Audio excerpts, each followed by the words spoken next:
Assalamualaikum warahmatullahi wabarakatuh. Alhamdulillah, hamdan wa syukuran lillah, wala hawla wala quwata illa billah. Assalatu wassalamu ala khairil anbiya, al-mustafa wal murtado, Muhammad ibni Abdullah, wala hawla wala quwata illa billah. Pemirsa yang dirahmati oleh Allah Subhanahu wa taala.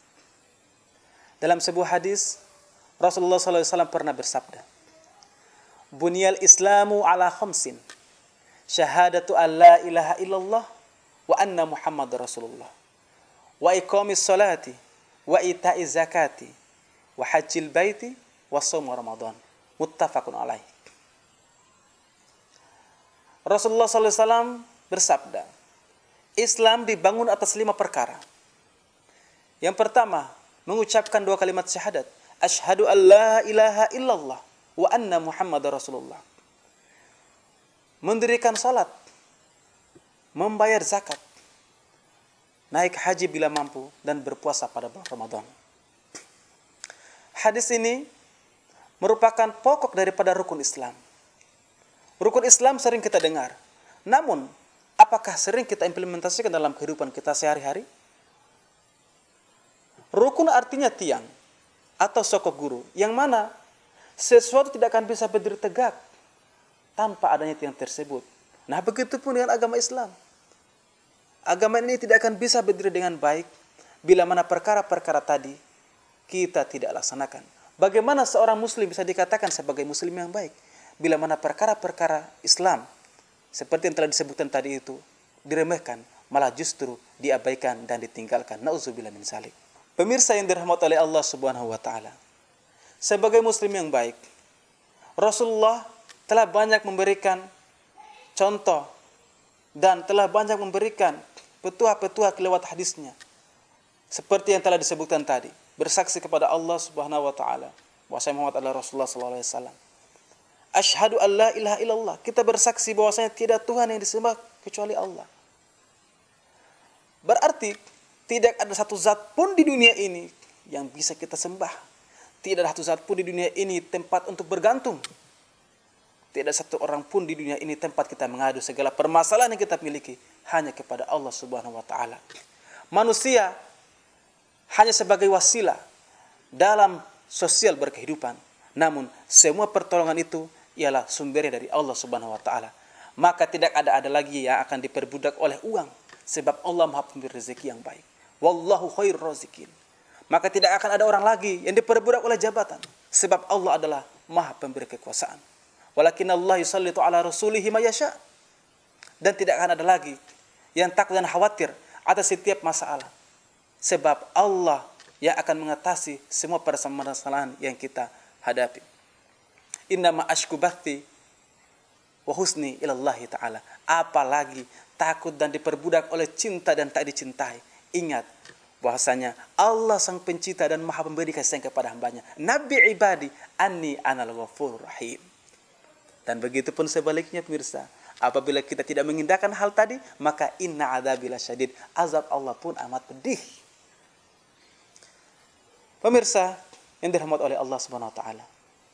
Oleh karena itu, rukun Islam ini mari kita implementasikan dalam kehidupan sehari-hari. Tentunya kita mulai dari hal yang terkecil, dari keluarga. Kita perintahkan kepada anak-anak untuk melaksanakan sholat di usia yang 7 tahun. Kita suruh mereka terus. Namun pada usia 10 tahun mereka belum melaksanakan sholat, maka kita akan memberlakukan hukum Nabi lebih keras kepadanya. Memukul tidak selalu dilakukan secara kekerasan. Mungkin boleh kita pukul dengan cara memukul rasa malasnya. Memukul rasa malasnya untuk beribadah. Sehingga dia merasa dalam dirinya bahwasanya dia terkontrol terus.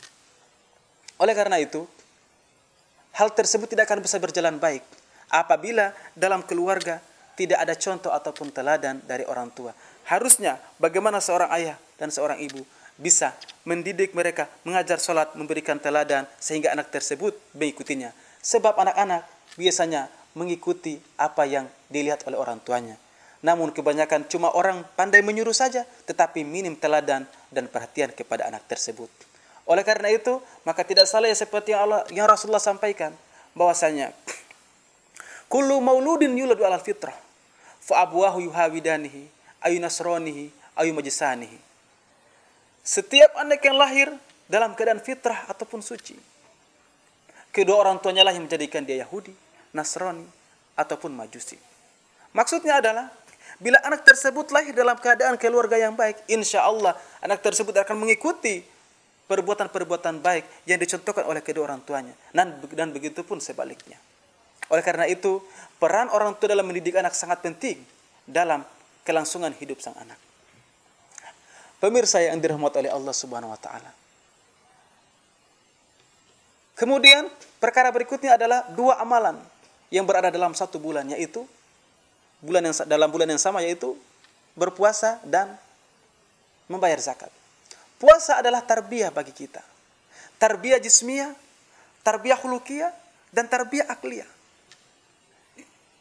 Bagaimana tarbiyah jismiyah? Tubuh kita dididik oleh Allah Subhanahu wa taala dengan menahan lapar dan haus, menahan dahaga dari terbit fajar hingga terbenam matahari, kurang lebih selama 13 jam. Bagaimana tarbiyah khuluqiyah kita? Kita diperintahkan untuk menahan hawa nafsu, menahan amarah, menahan dendam, menahan hawa nafsu, syahwat dan lain sebagainya. Bagaimana akliyah kita ditarbiyah oleh Allah Subhanahu wa taala untuk selalu berpikir hal-hal yang positif, membantu orang, bersedekah, khatam Al-Qur'an dan lain sebagainya. Oleh karena itu, apabila kita sudah bisa menjalankan tarbiyah ini dengan baik, insya Allah kita akan keluar sebagai orang-orang pemenang. Kita akan keluar sebagai orang-orang yang telah terlatih jismiyah, terlatih khuluqiyah, dan terlatih akliyah. Sebagaimana firman Allah Subhanahu wa taala dalam Quran surat Al-Baqarah ayat 183, la'allakum tattaqun, agar kalian bertakwa. Oleh karena itu, tujuan daripada ini semua untuk kita bertakwa kepada Allah Subhanahu wa taala dengan tarbiyah-tarbiyah yang kita lakukan selama sebulan tadi. Dan kemudian tidak kalah pentingnya juga dan zakat. Pada bulan ini juga kita membayar zakat. Untuk apa? Allah berfirman dalam Quran surat At-Taubah ayat 103. Hud min amwalihim shadaqatan tutahhiruhum wa tuzakkihim. Allah memerintahkan kepada kita untuk mengambil harta kita untuk dizakatkan sebagai pensuci daripada harta kita. Sebab harta yang kita miliki tidak semua murni. Di dalam harta kita terdapat hak kaum fakir, hak kaum miskin, hak kaum terlantar, hak kaum du'afa yang mereka membutuhkan hal tersebut. Oleh karena itu, dengan zakat yang kita keluarkan, maka dengan harapan insya Allah harta yang kita miliki, harta perniagaan yang kita cari selama bertahun-tahun disucikan dengan kita mengeluarkan zakat tersebut. Sehingga fakir miskin dan anak-anak terlantar, kaum du'afa bisa merasa terbantu dengan zakat yang kita keluarkan tadi itu. Kemudian yang terakhir adalah melaksanakan ibadah haji bagi yang mampu. Bukan mampu cuma sekedar finansial saja, tetapi mampu lahir dan batin. Mudah-mudahan apa yang kita laksanakan daripada rukun iman ini bisa kita implementasikan dalam kehidupan kita sehari-hari. Dari kalimat syahadat tadi itu, bukan sekedar terucap dari lisan, tetapi bagaimana kita bisa laksanakan dalam kehidupan kita sehari-hari. Kita menjadi contoh dan teladan bagi anak-anak di rumah, bagi saudara-saudara kita. Mencontohkan bagaimana cara ibadah, cara berpuasa, dan lain sebagainya. Sehingga keislaman kita betul-betul terbukti, bukan cuma sekedar terpampang dalam kartu tanda penduduk, tetapi lebih daripada itu, bagaimana kita bisa melaksanakan ikhlas dari hati dan mengajak seluruh keluarga-keluarga kita untuk melaksanakan perintah Allah Subhanahu wa taala. Mungkin cukup sekian kultum yang dapat kami sampaikan. Ada benarnya itu datangnya dari Allah Subhanahu wa taala. Dan apabila ada kekeliruan, kesalahan, itu datang dari pribadi masing-masing. Wallahu muwaffiq ila aqwamit thoriq, fastabiqul khairat. Di rumah aja, tonton terus, ikuti terus channel YouTube Al Amanah, dan wassalamualaikum warahmatullahi wabarakatuh.